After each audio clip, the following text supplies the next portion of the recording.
खबरों को दिखा रहे हैं, लेकिन फिर भी वहां पर वन विभाग के अधिकारी तक उस इलाके में मौजूद नहीं थे। टास्क फोर्स की जो लोग होने चाहिए उस इलाके में गश्त करते कहीं नहीं मिले।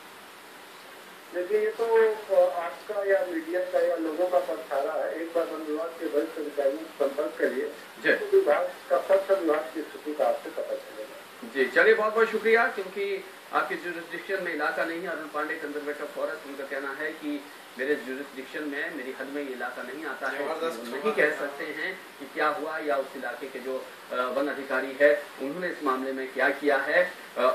लेकिन उनका ये जरूर कहना है कि टास्क फोर्स बनती है, वो कार्रवाई करती है इस तरह की चीजों पर। राजेश शुक्ला हमारे साथ बने हैं। राजेश, अरुण पांडे साहब को भी हमने सुना, उनका कहना है कि टास्क फोर्स बनती है। क्या इस इलाके में जब आप कवरेज करने भी गए, इस तरह की कोई टास्क फोर्स के लोग नजर आए आपको जो गश्त कर रहे हैं?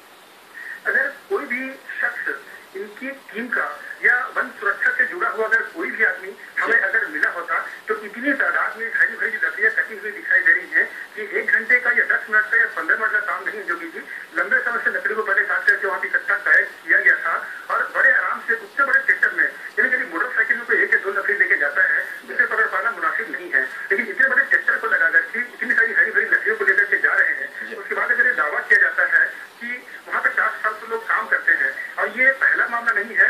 अभी तारीख मुझे ठीक से याद नहीं है, लेकिन बच गया करीब 700 से 800 पेड़ों को कटा जाने की खबर। यहाँ राजेश, एक बात आपसे जानना चाहते हैं, पुलिस में आपने मामला दर्ज करवाया है, क्या कांकेर के अंतर्गत, कांकेर जिले के अंतर्गत ये पूरा इलाका आता है? क्योंकि जो एसपी साहब है राजेंद्र दास, उनका ये कहना है कि नहीं, ये हमारे जुरिस्डिक्शन में नहीं है। वो भी ये बात क्या है?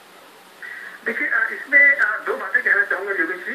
पहली बात है कि हम जहाँ से गए थे वो कांकेर जिला का ही था, तो हम पहुंचते इनकी बातों के अनुसार हो सकता है कि कांकेर की सीमा को पार कर गए होंगे जंगलों में। ये हो सकता है, हमें भी ना मालूम हो। लेकिन हम लौट उसी रास्ते से आए और हमें सबसे पहले थाना दुधावा का ही पड़ा, जहाँ हमने बकायदा लिखित रिपोर्ट दर्ज करवा दी। दूसरी बड़ी बात यह है कि सीमा की बात को छोड़कर अगर हम अपनी जिम्मेदारियों से इस तरीके से पल्ला झाड़ते रहेंगे, तो ये मैं कहने के लिए बिल्कुल तैयार हूँ। भले वन विभाग का ये दायित्व नहीं है कि पेड़ काटता है उसे रोका जाए, भले पुलिस के अधिकारियों का दायित्व नहीं है कि ऐसे हम लोग को रोका जाए, लेकिन कम से कम मीडिया का, और मैं दावे से कह सकता हूँ कि सहारा समय का दायित्व है योगेश जी, कि जब जब ऐसी घटनाएं घटेंगी हम बिल्कुल सीना तान कर खड़े रहेंगे और ऐसी घटनाओं के पीछे जो आवाज होगी, इस तरीके से जंगल काटे जाएंगे। ये हमारा इलाका है, मैं इसी का दावा करता हूँ। बिल्कुल, दायित्व सभी का बनता है और समय का दायित्व ये है कि वो खबर तो लोगों तक पहुंचाए, सच्चाई लोगों तक पहुंचाए, अधिकारियों तक पहुंचाए, सरकार तक पहुंचाए। लेकिन ये बड़ी